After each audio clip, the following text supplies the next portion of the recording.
Over time, the Israelites who had been spread throughout Babylon and other countries began to arrive back home and worship God in Jerusalem at the newly rebuilt temple.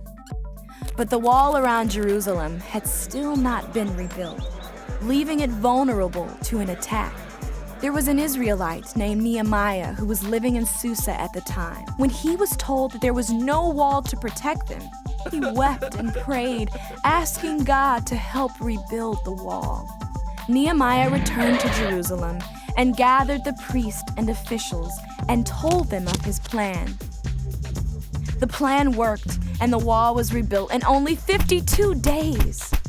Nehemiah wanted to make sure the Israelites were not only safe, but worshiped God with their whole lives. So after the wall was completed, he gathered all of the Israelites, and the priest Ezra read to them from the book of Moses. The people understood that they were not currently living God's ways. So they began to weep. But Ezra stopped them, instructing them to instead celebrate all that God had done and return to God's ways. So the Israelites did what Ezra said and began to party. This went on for several days. A short time after this, God sent another prophet named Malachi to the Israelites.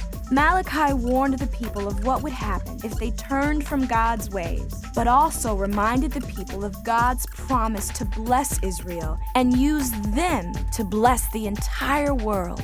After Malachi, God did not speak to the Israelites through a prophet for 400 years, but God would not be silent forever.